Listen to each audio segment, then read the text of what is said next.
Hey, what's up, folks? This is Elton with Two Kids and a Wife Outdoors. It's just I haven't posted in a while. I got some videos to put up for you guys, but I haven't done it yet. I've been busy with work and everything. Last weekend was my birthday weekend, and I went out to Smith Mountain Lake here in Virginia. Spent the weekend out there. I spent like 4 or 5 days out there. Airbnb it up, They had a boat slip, so I bought the boat. The boat is finally fixed. But I had so many issues out there with the boat. Oh man, everything was going wrong. I had to change the lower unit for the motor guide, XI5. Then when that came in, it didn't work. So then I troubleshot the module, the actual control module. It didn't work, right? So I had to order that overnight. Pretty much came in the next day. I put it in, and boom, started working. But the only lower unit I could find for the motor guide was the one without the sonar. I had to buy the unit without the sonar because that's all they had available anywhere in the country, right? So I bought that. So I lost the 2D sonar on the XI5, but I have the sonar on the live site, so I'm good there. So I was out there fishing. Oh, I got another. This rain gear is Realtree rain gear from Walmart. Waterproof. Is garbage. Do not buy it. It's garbage. This is the first time I took my wife out there. The wife and the kid, the wife part.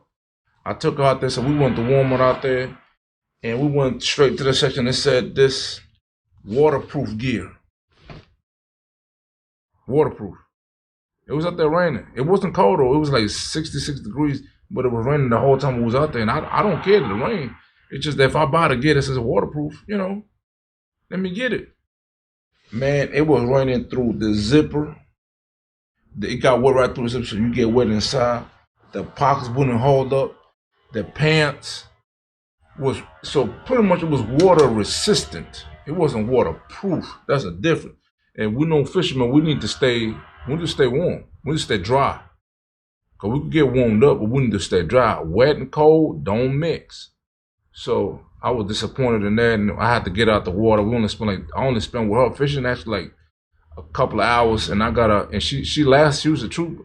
She lasted. But the gear let her down, and as a matter of fact, we taking it back to Walmart. No receipt, no stickers on the thing, because we're usually taking it back. It's garbage. Garbage is garbage. But anyway, don't buy no rain gear with waterproof at Walmart. None. Okay. So I was out there fishing, Smith Mountain. It was like 2, 3 in the morning.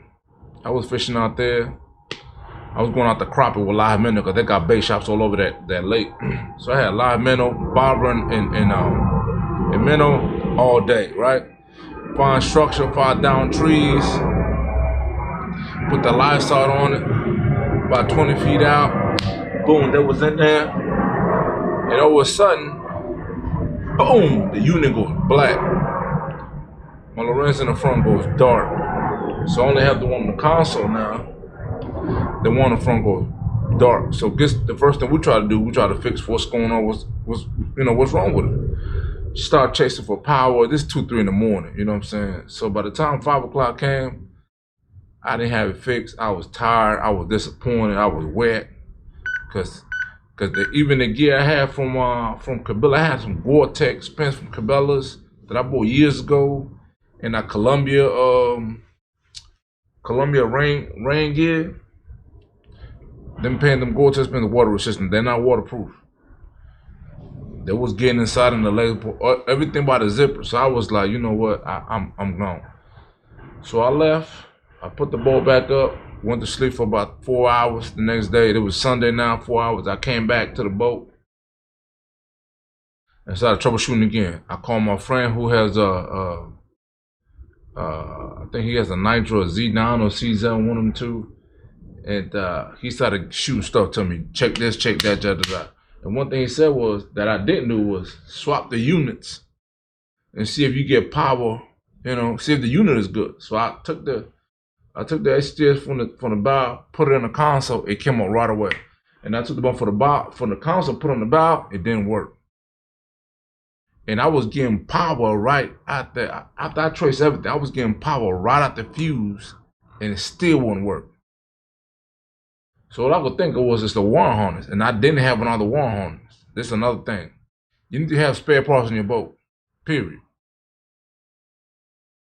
Get you some good batteries. Like I got interstate batteries now, and I got 4 interstate batteries. I'm getting rid of this, replace all that one by one. You gotta have gear. I'm carrying an extra navigation, my HGS Gen 3s. I'm carrying one extra one in the boat with this one harness. I called Lorenz and I told him that we was troubleshooting on the phone. That was okay. What this? What's going on with the unit? Da da da.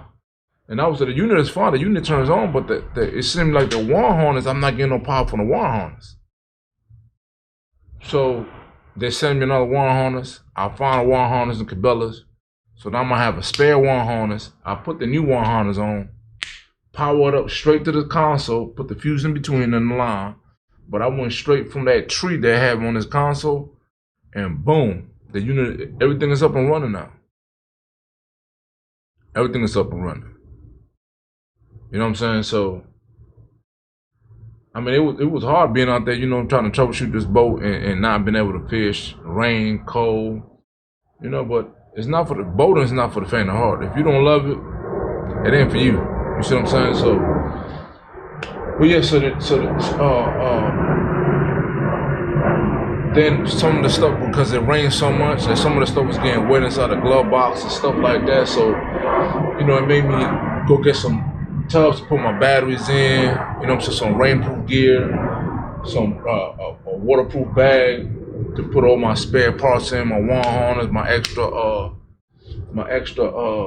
HDS Gen 3 on there, stuff like that.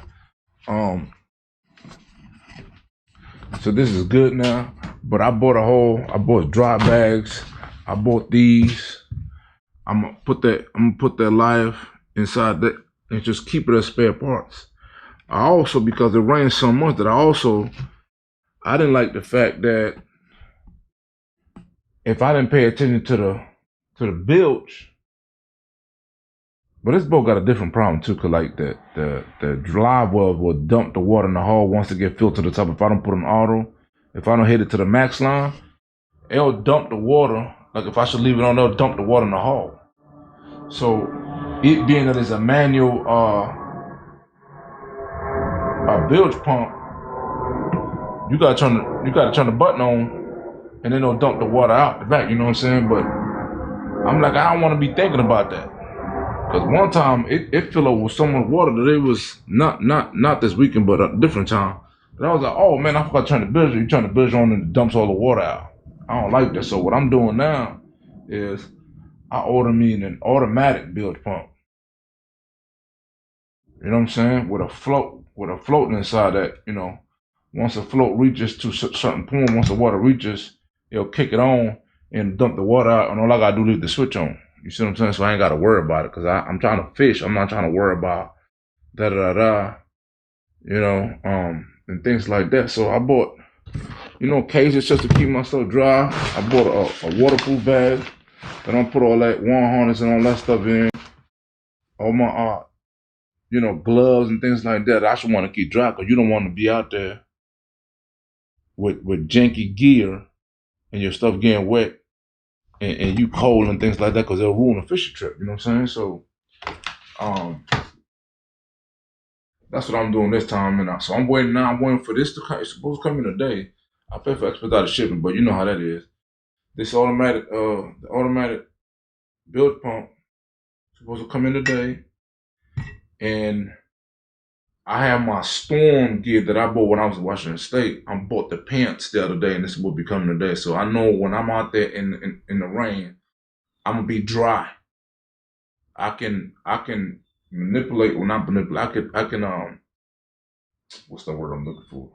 I can mitigate for the cold. I could wear gloves. I could put a heat on my boat. I could wear heat warmers. I could mitigate, or I just can't mitigate being wet. Because if you're wet, you're just wet. Wet with cold, stuff like that. So I don't do good in the cold, especially if I'm wet.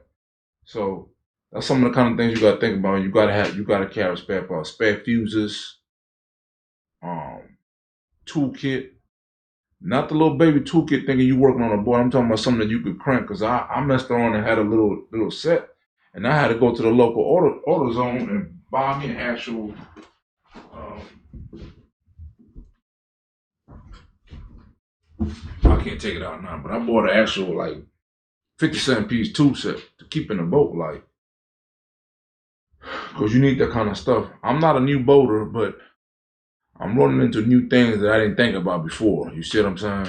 I've been a boat owner for about 4 years now. Bought my boat in 2016 in May.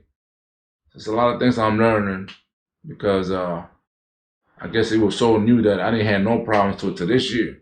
Like I already had to replace the trim motor assembly, but I think that was my fault. I kind of anyway. Yeah. But now this power issue I was having is fixed. I'm putting my stuff in dry bags. I'm changing out my batteries, getting some optimal lithium batteries, whatever the case may be. Because you know when you out there on the water, man, you want to maximize your time fishing. So make sure you got a spare for your trailer. You see what I'm saying? You gotta make sure your stuff is straight, man. Because I'm telling you, it was kind of frustrating. It was frustrating being out there, and so many things was going wrong. And if I'd have prepared a little better, I think I could have mitigated, especially with that rain gear. That was ridiculous. I got these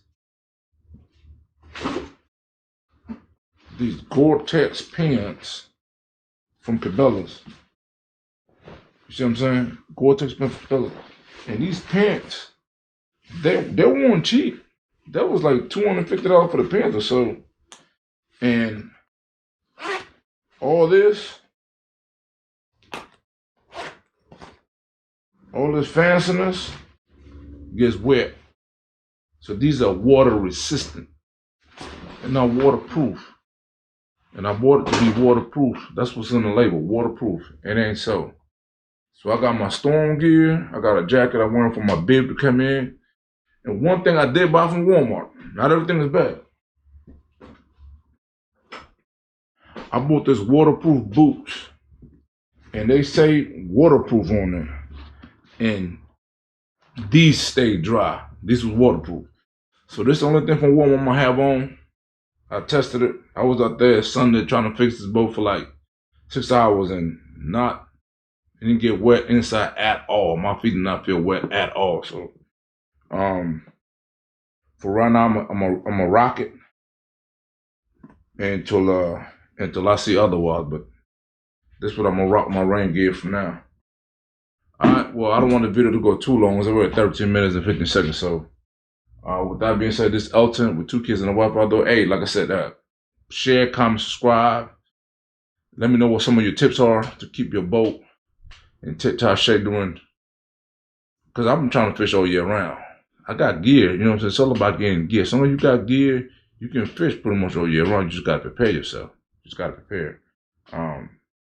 So I'm not winterizing my boat. I'm going to use my boat all year. I'm going to be fishing in December, January. I'm going to pick my days. I'm going to pick my spots. But, I mean, they out there. I'm going to be out there. I'm going to do what I love to do. All right? Peace.